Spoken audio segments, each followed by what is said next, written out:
Hello, Miss Winona.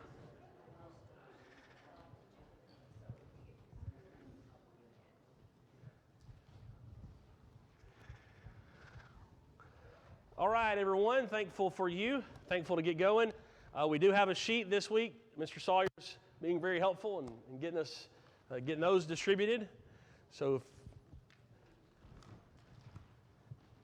if you don't have one when we're through, then by all means,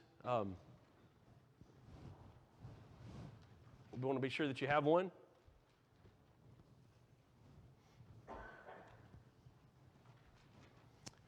Here, cut it in half here, give me. There you go. Thank you, man.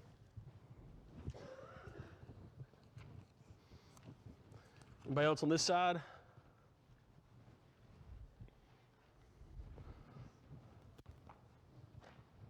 All right, so this is the whole Old Testament front and back on one sheet of paper. So appreciate it so much, man. Just so that you can kind of keep up with at least what's on the screen. You can add notes if you've got room or find room there. So it's not much in that it's not a lot extra, but it is what's on the screen at least, and you can take that and we'll try to keep adding to it, obviously, when we get to the New Testament. So just a quick word about our goals of the class. It's always to know God more by knowing His Word. Blessed are those who keep His testimonies, who seek Him with their whole heart. We're seeking God by seeking His Word.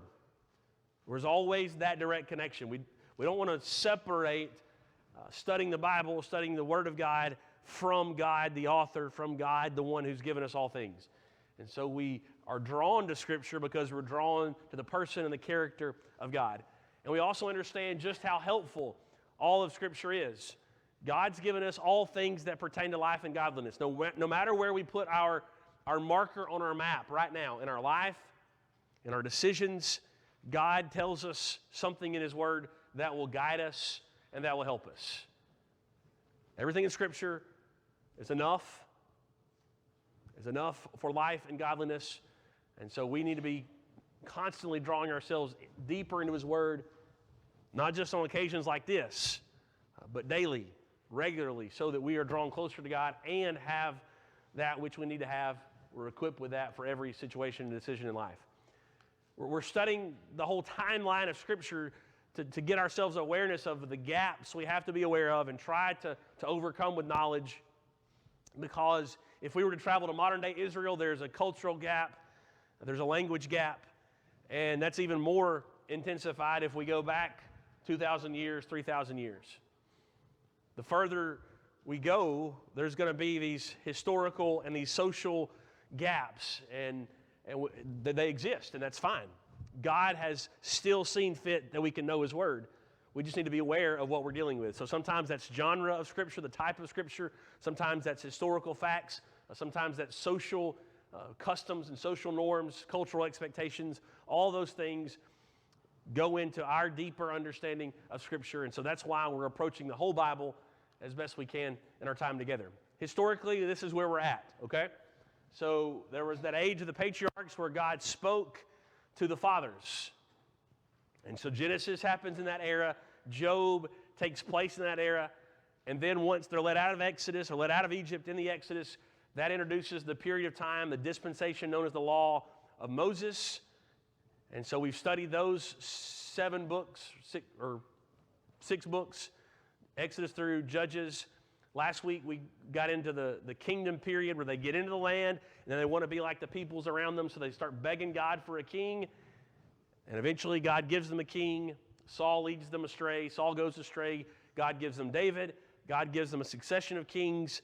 They split. Northern kingdom Israel is taken out by the Assyrians. And then southern kingdom Judah is taken captive. The city is destroyed. The temple is destroyed. And many of its people are taken captive by the Babylonians. During that whole time period, about 1000 BC, we're saying, all the way through 600 BC, Daniel and friends were taken captive sometime 604, 606 BC, right before it turns over into the 590s. And then the city was destroyed in 586. So during all that time period, the time period when the kings are in charge, if you will, in Israel and Judah, you've also got other books being written, and you've got other events happening. And so we talked about these first four, the wisdom literature books of Psalm, Proverbs, Ecclesiastes, Song of Solomon. So obviously those are most closely associated with David in the case of Psalms, and then Solomon with Proverbs, Ecclesiastes, Song of Solomon. So that means it's our time now this morning to pick up with more books in this same general time block. And so your sheet covers all that we've talked about, but you'll notice on page number 1, about halfway down the right-hand column, you'll see Isaiah. So that's where we'll begin now at this time.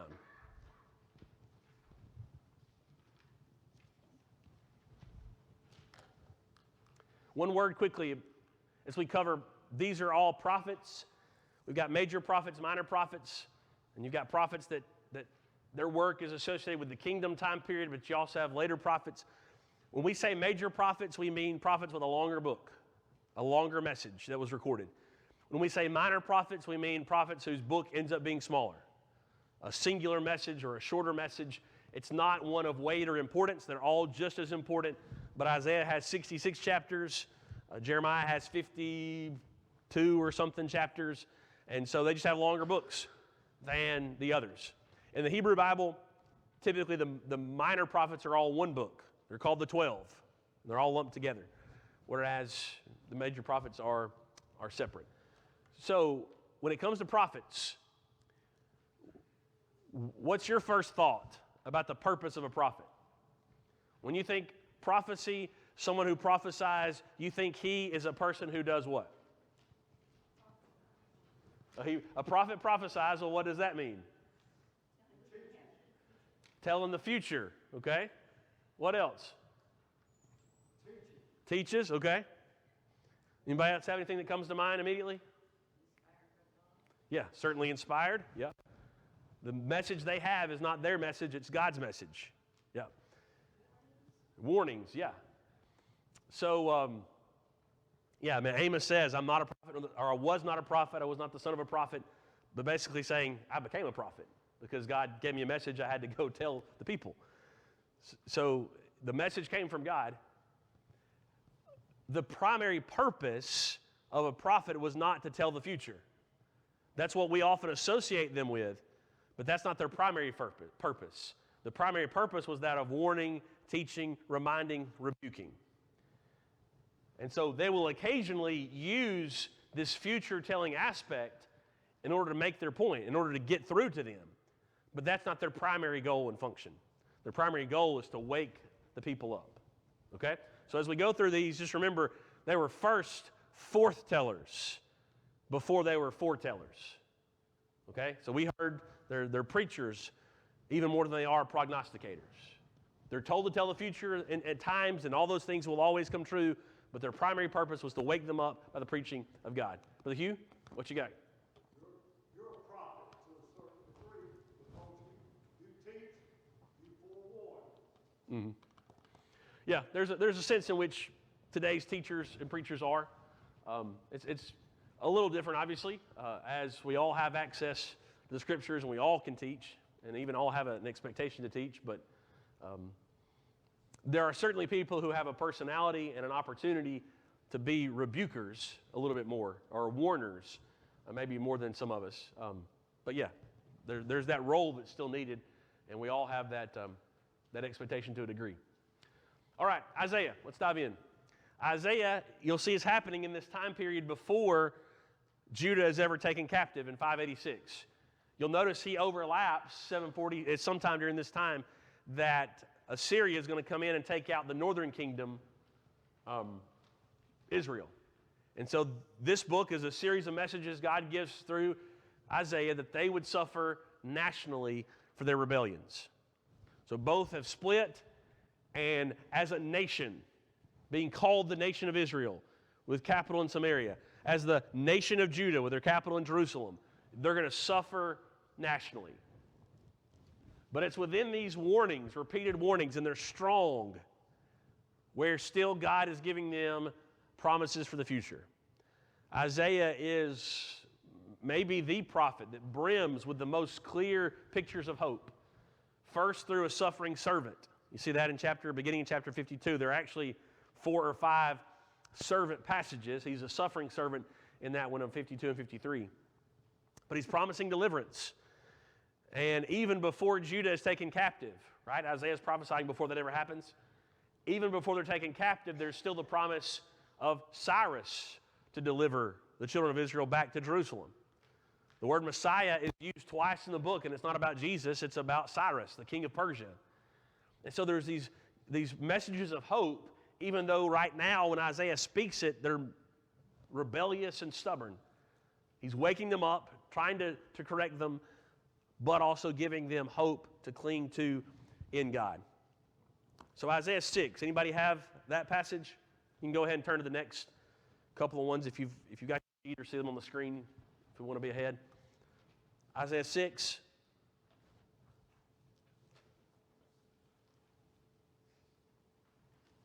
Read 1, 5, and 8. Uh-huh. In the year that King Uzziah died, I saw the Lord sitting upon a throne, high and lifted up, and the train of his robe filled the temple. But hold up. So verse 1 is just important to see Isaiah is brought near to God. His message is coming from God, and he has this vision where he sees God high and lifted up. And it draws him, verse 5, Nelson, read that. Draws him to a place of humility. And I said, woe is me, for I am lost. For I am a man of unclean lips, and I dwell in the midst of people of unclean lips. For my eyes have seen the King, the Lord of hosts. There's a simple truth here about repentance and about life change, about growth, transformation. He understands he is of unclean lips. He's serving people who are of unclean lips. He has this burden all because he sees God. It's not simply because somebody comes along and says, you're doing wrong. He sees God and he learns. He fills in the gap and says, wow, am I unclean? So this is largely the attitude that dominates his prophecy, his work as a minister. Verse 8, Nelson. And I heard the voice of the Lord saying, whom shall I send, and who will go for us? Then I said, here I am, send me. And he said, go, and say to this people, keep on hearing, but do not understand. Keep on seeing, but do not perceive. Okay, so that's the heart of the message for Isaiah. And you'll see Isaiah chapter 6 quoted in the New Testament by Jesus and by others. But God's saying, who's going to go be our mouthpiece? Who's going to go be the mouthpiece to wake the people up? And Isaiah, after seeing God, after having his heart thrown down in humility before God, says, I'll go. Here am I, send me. Someone have Isaiah 9, 6, and 7.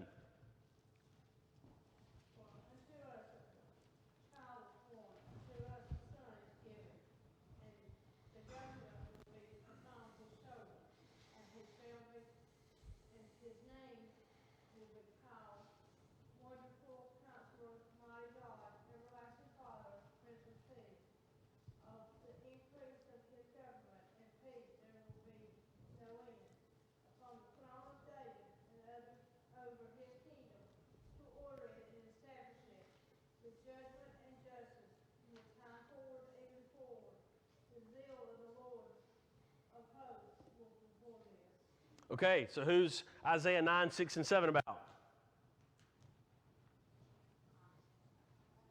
It's about Jesus. It's about Christ. For unto us a child is born.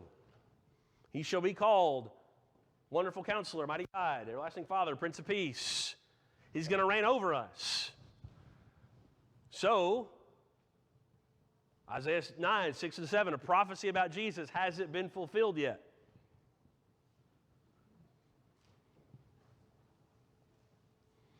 Is Jesus reigning in his kingdom? Yes. Right? This connects back to what we talked about 2 weeks ago with Joshua. They received the land promise. Well, now you see a promised Savior, a promised ruler, a promised king, and he's given a kingdom. He's going to reign. And it's not literal from the throne of David. It's not literally that all the nations of earth will somehow say, well, we're going to change our identity and our flag to be the Christian flag. No, it's that he's going to reign over the people spiritually, and some will choose to submit to him, and many will reject him. But he's already reigning. That's already been fulfilled now that we look back on that passage all these years later. All right, Isaiah 52, verse 13.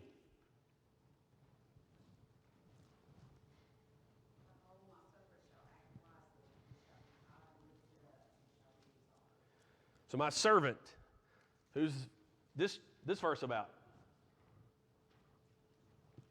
It's about Jesus again. You keep reading all the way from that point forward in chapter 52 into chapter 53.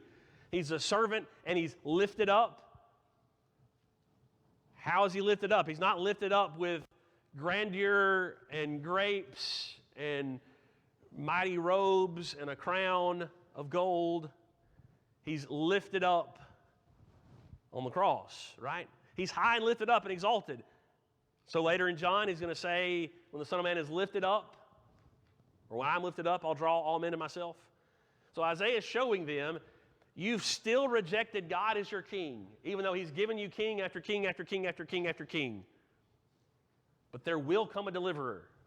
For those who will listen, for those who will look, there will come a deliverer. And we know that has been fulfilled in Jesus.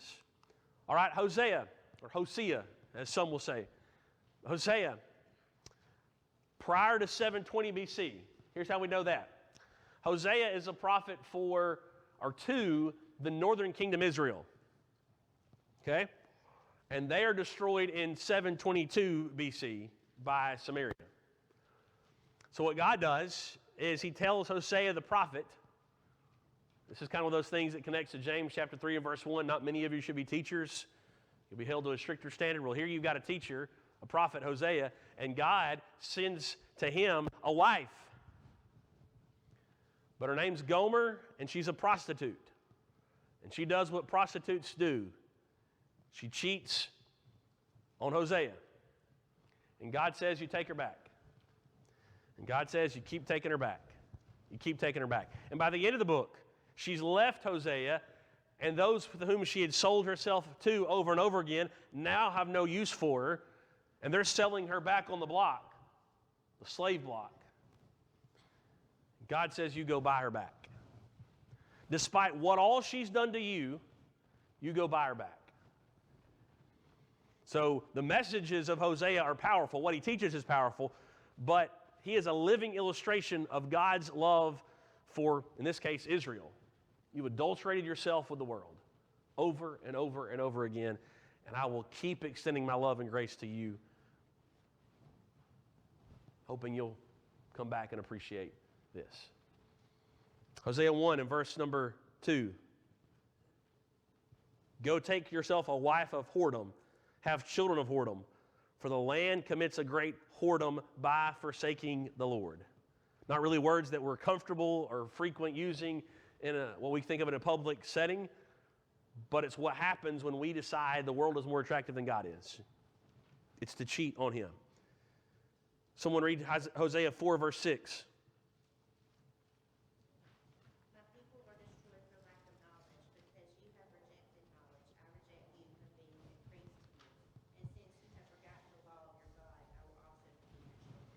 So my people are destroyed for lack of knowledge. That's an indictment on the people. It's also an indictment on the preachers, the teachers, the priests. Okay, this context is largely to the class of priests. See, the people of Israel did not go astray just all on their own. They had help. And so those who were teaching forgot the law. They forgot the Lord. And so they led the people astray. And so this pronouncement of a lack of knowledge is more than just, hey, the average Israelite's not reading the scriptures. It's no, you as the priest, you as the prophets, you're compromising so your people don't know. One thing quickly to throw in here, I do have a good counselor friend who just has mentioned to me it's probably good for us to just try to separate this a little bit from some of our modern day marriage difficulty situations, that this could be overplayed in terms of maybe trying to tell a spouse to keep taking back their spouse. There's a time in which it's dangerous. There's a time in which it's best for the will of the Lord for some difficult decisions to be made. And it's not just a blanket, hey, just keep reconciling and all of that, okay? So let me just say, This is God's love for us. It's not a roadmap or a blueprint for all of the messes we create when it comes to marriage. I don't want to complicate things. I mentioned that, but I think it's probably a worthy reminder. All right, Joel. We don't know exactly when Joel was written, so the guess is somehow in the 800s. It's fascinating. It's about a judgment scene that involves locusts, so it's a plague of locusts. But we have a difficult time knowing exactly which plague it is. Like historically, we can't just put it on a map of a timeline. But it is a message about how God's judgment is seen through this terrible locust plague. And the key phrase in the whole book is the day of the Lord. I probably should have capitalized the word day. The day of the Lord. The day of the Lord is promised. And the root of all this is because God is the God of all nations. So what's the first text Peter quotes? Acts chapter 2, Pentecost, to answer the objections of the people. It's a layup question. It's on the screen. It's Joel chapter 2. Okay? So the apostles are there. The Holy Spirit comes upon the apostles, fire on their heads. They're speaking in tongues. And the crowds, the multitude say, what's going on? They must be drunk. To answer their accusation, Peter quotes Joel chapter 2. This is the day of the Lord. It's the day of the Lord, and it's a day of judgment, meaning there's a clear separation in those who will obey the Lord and those who will reject Him. And it's here in Joel 2 where we're told everyone who calls on the name of the Lord will be saved. The Jews would have heard that and thought, well, sure, every Jew who calls on the name of the Lord will be saved. But what God meant was everyone who calls on the name of the Lord will be saved. It went first to the Jews. We know later it went to the Gentiles as well. So Joel 2, powerful passage. We don't know much about its historical setting, but we do know that it's previewing a day when, for those who obey God, it's a great day, the day of the Lord. But for those who reject God, it's a terrible day, the day of the Lord. And we always need to think that it's the day of the Lord. It's a dividing line, depending on if we have accepted Him or not. All right, Amos. This is again prior to the destruction of the northern kingdom Israel. Amos is sent as a Judean up to the northern kingdom. And remember, he says later in the book, I was not a prophet, I was not the son of a prophet, but God spoke to me. God gave me a message, so I had to go relay this message. So there are warnings against multiple unfaithful nations. So you see 7 different warnings to different nations leading up to that of Israel. The main message is to the northern kingdom Israel, but He's not going to spare the other nations. Damascus and several others, then Judah even is included. And then He says, all right, Israel, they've got it coming if they don't repent, but you need to know you've got it coming if you don't repent. So their rejection of God is most seen in their injustice toward others. So there is a future promise of destruction if they don't repent, and there's a future promise of restoration, which we see ultimately fulfilled in the life of the church. Okay? And so the key word for Amos really is justice. They have a lack of justice. Why? Because they lack God. If God's righteousness is truly present, so too will be His justice. If we see evidence of hardened injustice, we are also seeing evidence of rejecting God. So Amos goes in, and it includes false worship with the idea that you think you can go treat your brethren however you want to treat them while worship. Because you worship, that just means you can do whatever you want to do. So we might do well just to learn from that reversal. Worshiping correctly doesn't just nullify everything else that we do. He says, you want to worship me correctly? You get back to treating each other with the love of God. So Amos 5, anybody have that? Amos 5, 23 and 24.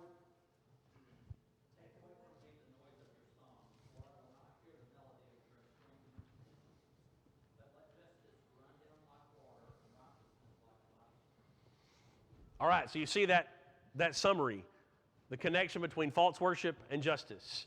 Take away the noise of your songs. Don't come to me thinking you can worship when you're letting poor people suffer, when you're letting the widows suffer, when you're letting orphans suffer. Stop worshiping.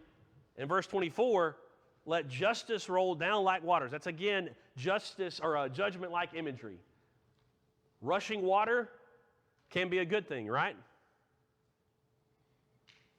Rushing water can be a scary thing, right? I mean, in California, they're having some difficulties with rushing waters. We benefit when water's rushed sometimes. It creates electricity, power, so many different things. It feeds our land. Let justice come down and reveal who's legit and who's not. Who popularized this verse? Anybody historically? Just kind of one of those random, weird calendar coincidences. Martin Luther King Jr., right? Let justice roll down. The command is for us to let justice come down. God's justice has come down to us. Will we let it flow through us? Will we call out injustice? Will we stand up for those and speak up for those who can't? We've referenced chapter 7, 14, and 15 already. Somebody read Amos 9, verse 11.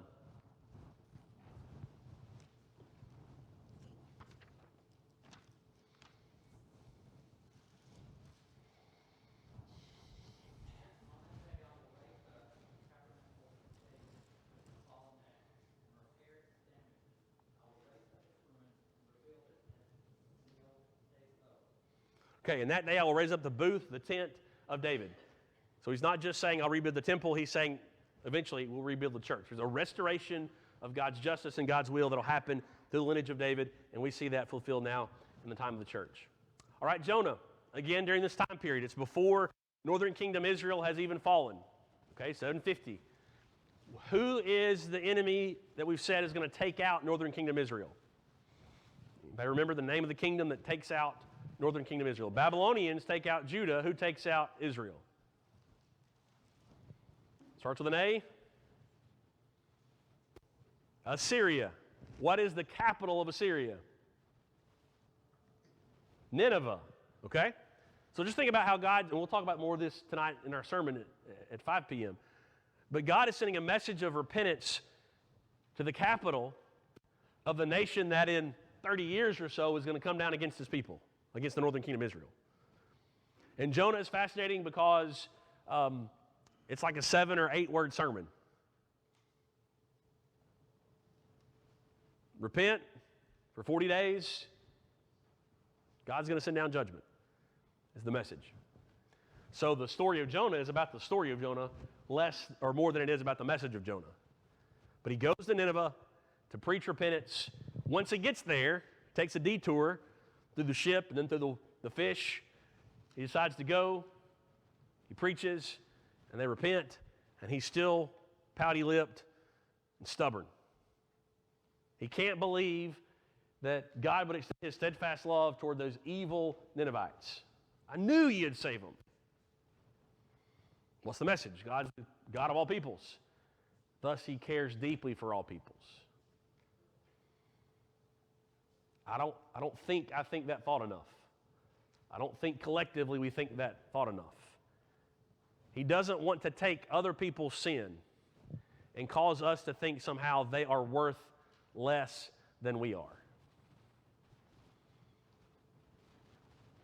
They'll answer for that sin, but their soul is worth the blood of Jesus just as much as ours is. He's the God of all peoples, so he cares for all peoples. And even thus, God's messengers can grow resentful toward God's steadfast love. Jonah 3, verse 4. Here's the message: yet 40 days, and Nineveh shall be overthrown. It gives them a 40-day time period. God's justice is coming down in 40 days. And they decide to repent, and they mourn. And so God relents and does not destroy them.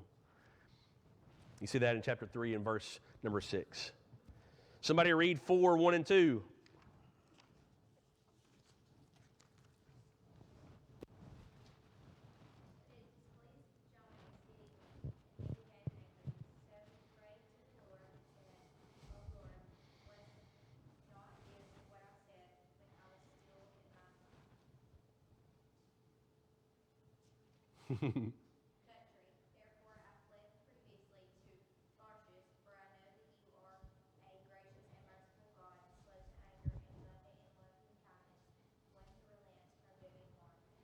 Okay, this is just such an important reminder because I think the textbook standard knee-jerk reaction when we ask the question, why did Jonah flee, is, well, certainly he was afraid of the Ninevites. He was afraid they were going to skin him like they did so many of their enemies they captured and hang him up and embarrass him and humiliate him. And they have done all that. But Jonah tells us why he ran. So we need to listen to Jonah, maybe more than we listen to our own thoughts about safety and security. Jonah says, I ran because I couldn't stand the thought of your steadfast love flowing toward the Ninevites. We have this big, angry enemy to the north, and I can't imagine them repenting before you. That's why I ran. So here's God's answer after he sends the plant, and Jonah basks under its shade, and he's grateful. And then God sends a worm, and the worm eats the plant, and the sun beats down on Jonah and makes Jonah mad and angry again. So Jonah 4, 10, and 11.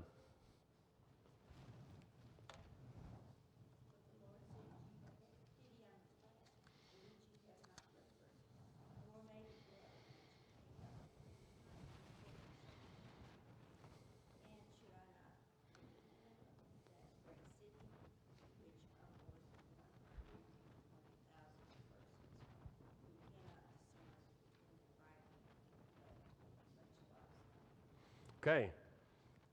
One plant that you didn't create that lasted a day and a night, and you're upset. So how upset should I be when there are 120,000 who don't know how to live? They don't know their right from their left. They're lacking in knowledge. How upset should I be if I made them and they've rejected me? How pitiful am I about them? It's a challenging message. I have a friend who's missionary in Tokyo, and he took a picture, not Tokyo, in Japan, but he might have been in Tokyo, but he took a picture outside of his window, and he said basically there are more people in this picture than there are in most of the states of the people seeing this picture now. Like for his friends back home, he can see more people living in this space than live in Alabama, than live in Florida, than live in Georgia. And if God was upset and heartbroken over 120,000, how heartbroken ever is he over 3 million or 5 million or 8 million or 120 million, 8 billion? It's a powerful message. And we are probably more like Jonah more often than we realize. Micah, final prophet under this time frame prior to the exile. This would have been to both kind of kingdoms, and it's heavy on trial imagery, especially at the end, to try to just show them, hey, you've left the Lord, and I can prove it in court. Okay? Micah 4.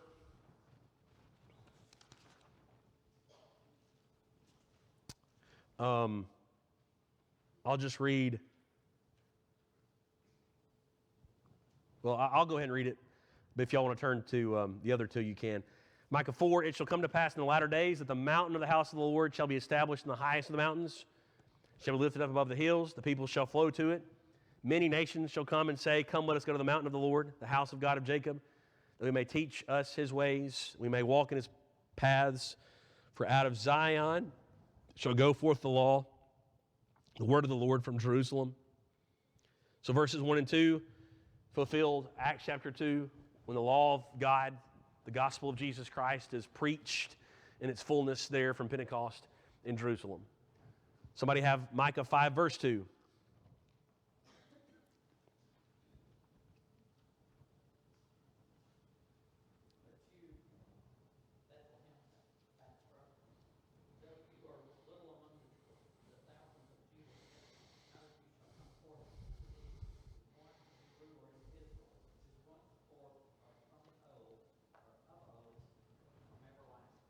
Okay, so how does it open, verse number 2? What town does he mention? Oh, what? Bethlehem. So when the shepherds come to Herod and they say, hey, we're looking for the king, or the wise men come to Herod, we're looking for the king, And Herod panics and he says, what king? He has the priests go look and see where the king is to be born of the Jews. And they look in the scriptures and they say, it's Bethlehem is where it's prophesied. Micah 5 and verse 2 is where they found it.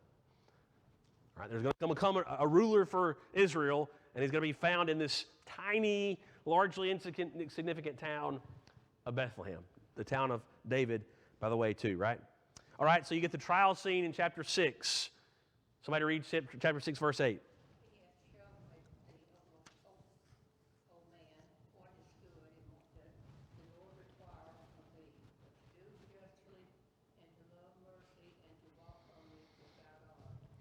All right, so you want a hard and fast case for what you're supposed to do, what's good to do justice, love kindness, walk humbly. If you do those things, you'll do the rest. So he's appealing to the attitude which they had lost, which led to their disobedience before God. All right, so that gets us through the kingdom time frame. Right, they're dwindling, they're deteriorating before God, even though they've got a king. They beg and plead, give us a king, give us a king, give us a king, and that did nothing to bring them closer to God. So that invites the enemies to the north. The Assyrians take out northern kingdom Israel, and they don't ever return. There's no captivity type situation. It's just assimilation. They take them captive, but they're done in terms of being an official people. The Babylonians come through and take out the Assyrians. So after that, the Babylonians then come in and take out southern kingdom Judah, beginning in around 600 and lasting until 586. All right, so 4 books that we kind of associate with that from a historical narrative standpoint. What books tell the story of this time frame? Now, you'll notice I say it goes through AD 33 because we're talking covenant related too, right? The covenant of Moses lasts until Jesus is crucified and resurrected, and the gospel is preached. But this is going to carry us all the way to the time of Jesus historically. All right, Daniel, a book full of prophecy, a book full of crazy images, the latter half especially, symbolic images about the future of God's people. But the message of the book is that even during turmoil of the captivity, the Lord proves himself as God of all kingdoms. And he will usher into the world his everlasting kingdom, that's the church. God's faithfulness in the moment is seen in the lives of those who do not compromise, but instead who live with conviction. So that's Daniel, that's Shadrach, that's Meshach, and Abednego. In terms of the history, Daniel finishes the timeline at the end of chapter 5. All right, Belshazzar is the king of Babylon, and he is taken out by Persia, by Cyrus or Darius, and that ends the timeline.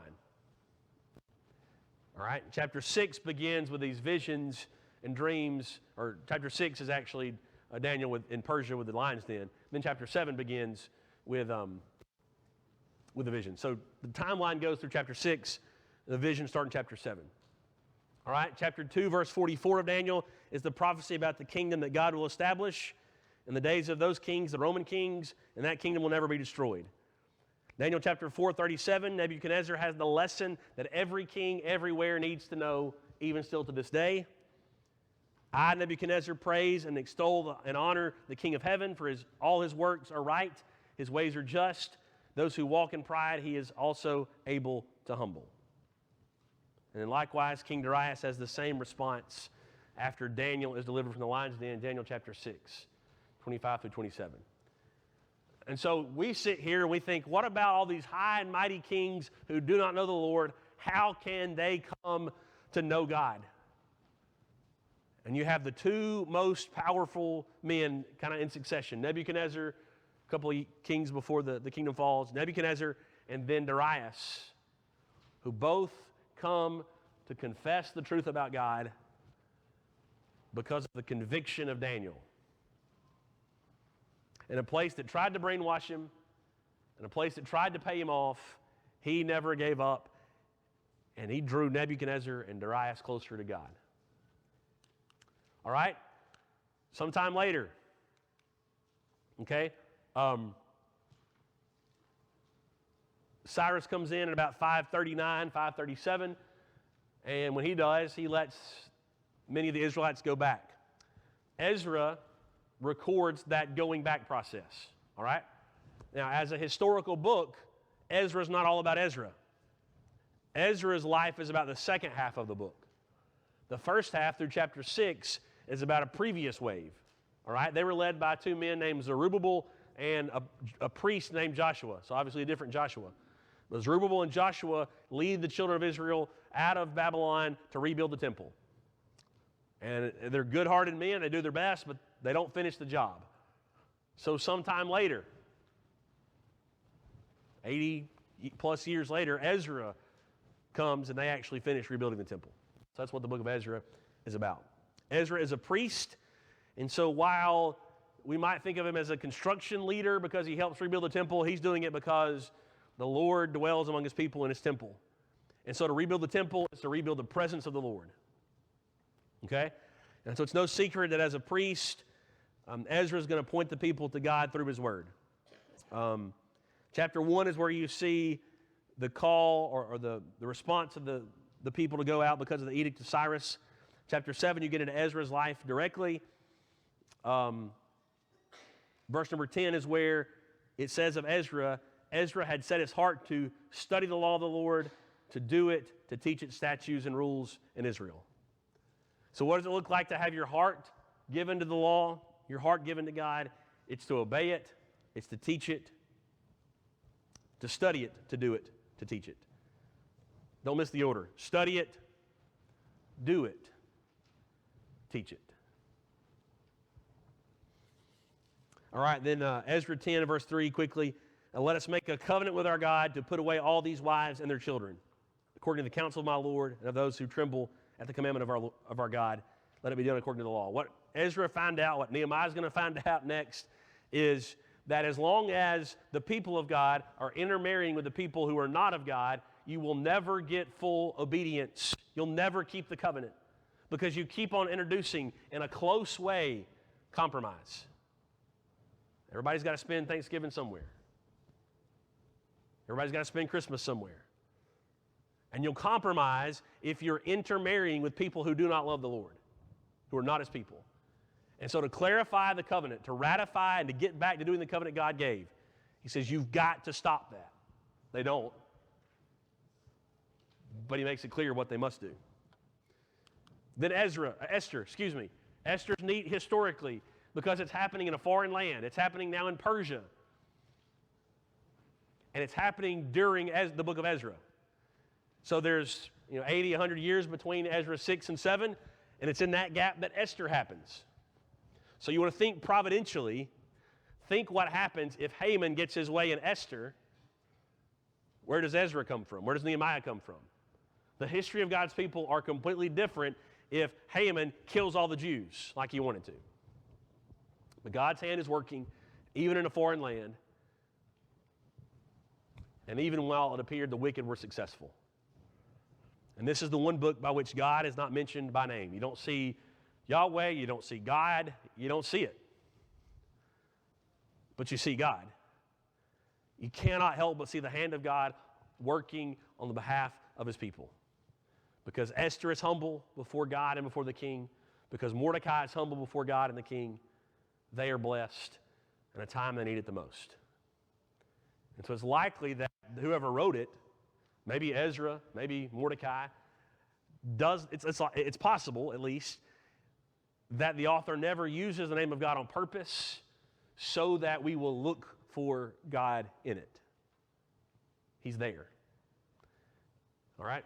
So remember the plot was Haman was offended by Mordecai. Haman wants to get rid of all the Jews. Well, there's a problem. This king's new queen, new wife is a Jew. And the king has promised to take care of Mordecai at a previous incident in life, and he forgot about it.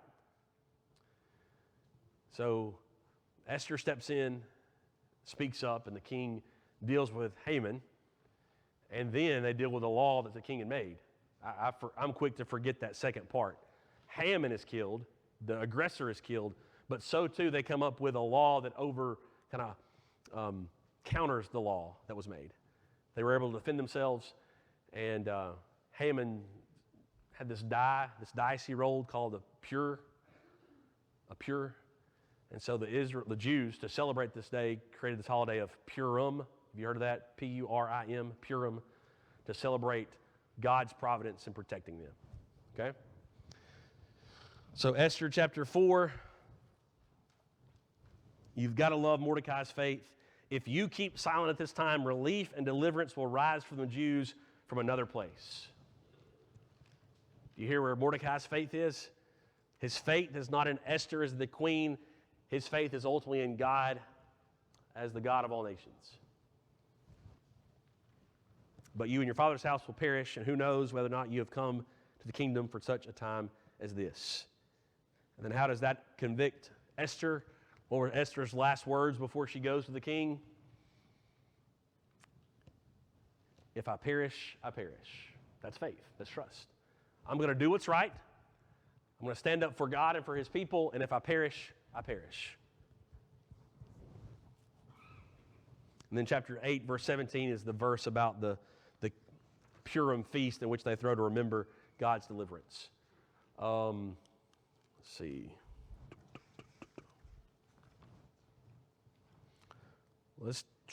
We might come back to Nehemiah next week because we just don't really have time to cover it fully, but it does finish us out historically, okay? Nehemiah comes in after Ezra, but with overlap to Ezra, the priest. You'll see Ezra reading from the law in Nehemiah chapter 8. So this is the return of a third group, right? So a group leaves when Cyrus becomes king. Ezra leads a group to rebuild the temple. And then Nehemiah hears the walls still haven't been built. Nehemiah is pricked. Nehemiah leads a third group, and they rebuild the temple in 52 days. Because the people had a mind to work. Because he wasn't distracted by his enemies when they said, come down off the wall and we'll negotiate. He says, nope, I'm doing a great thing. I'm doing a good work, and I cannot come down. And so they rebuilt the walls, and they learned that more important than the walls, more important than the temple structure, was the idea that they needed to rebuild the people. That God's given a covenant, and they need to rebuild themselves underneath that covenant. All right, so that's several hundred years of history again. That gets us through Nehemiah. Technically, we may address a few things there next week together. What questions or comments do you have?